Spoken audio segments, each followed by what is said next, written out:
నేను చెప్పేది అవునా కాదా మీరు కింద కమెంట్ బాక్స్ చూడండి. అవునైతే జస్ట్ అవునని పెట్టండి. ఎంతమంది అవునులు వస్తాయి, కలెక్షన్లతో ఎంతమంది ఇబ్బంది పడుతున్నారో మీరు కింద కమెంట్ బాక్స్ చూస్తే తెలుస్తుంది. ఏ ఒక్కడు కలెక్షన్ వాడు ఆర్బీఐ గైడ్లైన్స్ ఫాలో అవ్వట్లేదు. ఏ ఒక్కడు ఫాలో అవ్వట్లేదు ఆర్బీఐ గైడ్లైన్స్. రెండోది ఫ్యామిలీ కాన్ఫ్లిక్ట్స్. ఏ రకంగా వీళ్ళు ఫ్యామిలీ కాన్ఫ్లిక్ట్స్ తెస్తారంటే, లోన్ ఇచ్చేటప్పుడు నాగరాజు గారు ఇంటికి వస్తారు. వాళ్ళు ఉంటే వాళ్ళ ఫోటో తీసుకొని వెళ్తారు. వాళ్ళు లేకపోయినా ఏమీ పర్వాలేదు మేడం, మీ ఫోటో అయినా తీసుకుంటామని చెప్పి ఫ్యామిలీ మెంబర్స్ ఫోటో కూడా తీసుకుంటున్నారు. ఈ మధ్య తీసుకొని లోను టకామని మధ్యాహ్నం కల్లా శాంక్షన్ చేసి టింగ్ మనీ మెసేజ్ వస్తుంది, మీ డబ్బులు క్రెడిట్ అయినాయని. అక్కడితో చాలా హ్యాపీగా ఉంటుంది. ఆ డబ్బు కనుక తిరిగి ఒక్క నెల ఒక్క రోజు కనుక లేట్ అయితే ఇట్లా టార్చర్ నార్మల్గా ఉండదు. ఇంటికి వస్తారు, కరెక్ట్గా భార్య భర్త కూర్చొని భోజనం చేసే టైం వాళ్ళు చూస్తారు. టైమింగ్ వాళ్ళకి ఆ పెయిన్ క్రియేట్ చేస్తే మళ్ళీ జాబ్ వాళ్ళకి. నాగరాజు గారు, they want to create the pain. ఆ పెయిన్ క్రియేట్ అవ్వాలంటే కరెక్ట్గా భోజనం చేసే టైంకి వస్తారు. భార్య భర్త తలుపు కొడతారు. టైమింగ్ అనేది అనవసరం వాళ్ళకి, ఏది ఫాలో గారు ఇష్టం వచ్చిన టైంకి వస్తారు, తలుపు కొడతారు, అప్పు గురించి మాట్లాడతారు, డిస్కషన్ స్టార్ట్ అవుతుంది. తీసుకునేటప్పుడు తెలీదా ఎలా కట్టాలని? కూర్చొని తినడానికి మాత్రం డబ్బులు వస్తాయి, మాకు కడతానికి డబ్బులు రావా నీకు?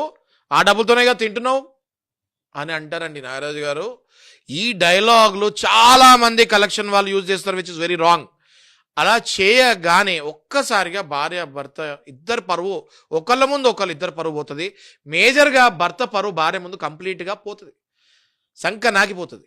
అక్కడితో ఆగకుండా మీ పిల్లల్ని అక్కడ చదివిస్తానికి డబ్బులు బాగానే వస్తున్నాయి, వాళ్ళు బస్సులో వెళ్తున్నారు, బస్సులో వస్తున్నారు, బస్సుకు కడుతున్నారు, బస్సుకు కట్టకపోతే బస్సులో నుంచి దింపేరా అని ఇట్లాంటి మాటలు మాట్లాడేసరికి ఆ తల్లి హృదయం కూడా చీలిక అయిపోతుంది. దాంతో ఆడు వెళ్ళిపోతాడు అక్కడి నుంచి. దాని తర్వాత ఇద్దరి మధ్యలో డిస్కషన్ స్టార్ట్ అవుతుంది. ఎందుకండి అప్పు చేస్తారు అని భార్య అంటది. ఎందుకు నాన్న అప్పు చేస్తావు, వాడు వచ్చి మన పరువు తీస్తాడు కదా అని అంటారు. వీళ్ళెవ్వరికి అర్థం కానిది ఆయన అప్పు చేసేది వీళ్ళందరి గురించే. కానీ ఆ మూమెంట్లో ఆ హీట్కి భార్య, పిల్లలు, తల్లితో సహా అందరూ అడుగుతారు, ఎందుకురా అప్పు చేసావు అని. ఆ భర్త, ఆ కొడుకు, ఆ తండ్రి పడే మనోవేదన అంతా ఇంత కాదు నాగరాజు గారు, అంతా ఇంత కాదు. వీళ్ళు కేవలం కలెక్షన్ వల్ల టార్చర్ వల్ల వీళ్ళు కంప్లీట్గా పిల్లలు, భార్య, తల్లి అందరూ కలిసి నేను ఎందుకురా అప్పు చేసావు, ఎందుకు అప్పు చేసావు అని అనటం వల్ల ఈ మనిషి కంప్లీట్గా ఐసోలేట్ అయిపోతాడు. ఇంటి నుంచి బయటకి అడుగు పెట్టాలంటే 100 సార్లు ఆలోచిస్తాడు.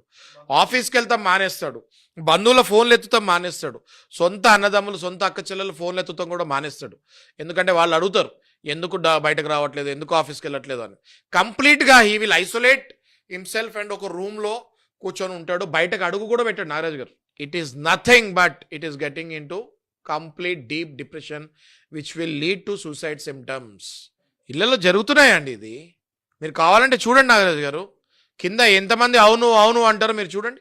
మూడో టార్చర్ నాగరాజు గారు, సోషల్ హ్యూమిలియేషన్. వీళ్ళు ఇంటి ముందుకు వస్తారు, గేట్ ముందుకు నుంచొని అరుస్తుంటారు, రేయ్ నాకు తెలుసురా నువ్వు లోపల ఉన్నావని, నాకు గొంతింటున్నావు అని కూడా తెలుసురా, నువ్వు కావాలని బయటకు రావట్లేదు, ఎన్ని రోజుల్లో అలా పిరికి పందలా లోపల ఉంటావు అని గేట్ దగ్గర అరుస్తారు నాగరాజు గారు. కొంతసేపు గేట్ దగ్గర అరిసి తర్వాత ఏం చేస్తారు, పక్కింటికి వెళ్తారు. వీడు ఫోటో మొదట్లో చెప్పే కదా ఫోటో తీసుకుంటారని, ఈయనదో ఈయన ఫ్యామిలీదో, వీళ్ళు తెలుసా అండి మీకు అని అడుగుతారు. నిర్దాక్షిణంగా ఫోటో పక్కింట్లో చూపించి, వీడు ఒక పెద్ద దొంగ, వీడు మా దగ్గర డబ్బులు తీసుకున్నాడు, కట్టట్లేదు, వీడు ఒక పెద్ద దొంగ, మీకు తెలుసా అని అడుగుతారండి. పక్కన వాళ్ళని, వెనకాల వాళ్ళని, ఇటుపక్కల వాళ్ళని, ఎదురుగుండా వాళ్ళని ఇట్లా అడుగుతూ ఉంటారు. మనం అన్ని కిటికీలో నుంచి అప్పు తీసుకున్నాడు చచ్చిపోయినట్టు చూస్తూ ఉంటాడు బయటకి. చచ్చిన 7లా కిటికీలో నుంచి ఈడు వాళ్ళింటికి వెళ్ళాడా, వీళ్ళింటికి వెళ్ళాడా, అబ్బా అని లోపల నుంచి అనుకుంటూ ఉంటాడు. ఓకే, ఇది ఒక చాలా horrible humiliation what they do.